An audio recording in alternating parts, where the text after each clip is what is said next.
Alcohol feels like the fastest way to relax. Let's say you're tense, your head's buzzing, chest is tight, and then within one single drink, maybe two, it's like you've pulled a lever. Everything drops down a gear, and that feels quite powerful. It feels immediate. And honestly, in the short term, I think it works, and that's why so many people turn to it. When I first quit drinking, I remember thinking, I'm still going to need something that strong. Like, I'll just have to find a substitute. So I went looking. I researched things like Phenibut, GABA, there was some different herbal supplements, that kind of stuff. Anything that promised to knock me down into that same state of calm. Well, maybe you've been there too. That search for something that feels like alcohol, but without the consequences. But when you've used alcohol for stress, it is quite hard to imagine coping without that big heavy hammer. Alcohol works because it's essentially a blunt sedative. It floods your brain with chemicals that just sort of slam on the brakes. That's why people say, oh, I just need a drink to take the edge off. But the problem is the more you drink, the less that works. Tolerance builds. And if you've ever wondered why one person can feel a drink straight away and then another one says, oh, that's not even touched the sides, that's why. And here's the twist. Once you're sober for a while, your body resets, your baseline comes back. Suddenly, small things like a deep breath or a walk or even just pausing before reacting, they actually work again. Well, have you ever noticed that? The things that felt previously too small suddenly feel powerful now that alcohol isn't in the mix. So here's how I picture it. Living as a drinker is like being stuck inside a building that keeps overheating. The air's getting thick and stifling, the sweat running down your back, and you can't think straight. So what do? You fling all the doors and windows open, and it works. The hot air rushes out, you can breathe again. That's alcohol. It's a quick fix, quick relief. But the moment you close those doors and windows, the moment you sober up, the heat starts building again. So does that sound familiar? That cycle of overheating, release, and then overheating again. Now compare that to sobriety. Sobriety is like installing a thermostat. The thermostat clicks in the moment the temperature creeps above comfortable.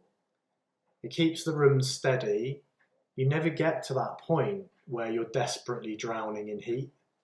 So that's what nervous system regulation feels like in sobriety. You're not firefighting anymore, you're adjusting early before you boil over. And that's tolerance in action too. The heavy drinker lives in a building that's already overheating all the time. So it takes a massive release just to notice any change. The non-drinker is starting from balance, so one small shift has a huge effect. Really, the drinker is always trying to claw their way back into that balance while the sober person is already there. Now, I wonder if you can relate to that. That balance used to feel out of reach, but now is something you can live inside of. So, here is where the in the third person perspective matters. The drinker lives inside a building with no thermostat, overheating, panicking, throwing windows open wide, and the non-drinker lives inside a building with a thermostat. The balance is automatic, the system just adjusts quietly in the background. The observer is both the architect and the builder. The architect is the part of you that says, right, this isn't working. I don't want to just keep throwing windows open. I need a better system.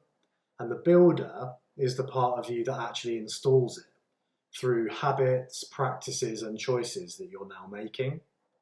And once you see yourself as the architect of your own system, that's really when everything starts to shift.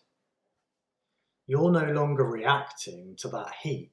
You're designing the environment that you live in. So if you're sober and you're still searching for some kind of a substitute, I get it. I've been there, I did that. But what I found is you don't need another blunt sedative. You don't need more windows to fling open. You just need a thermostat. And that's what sobriety gives you. Over time, your nervous system recalibrates. Stress just doesn't build in the same way.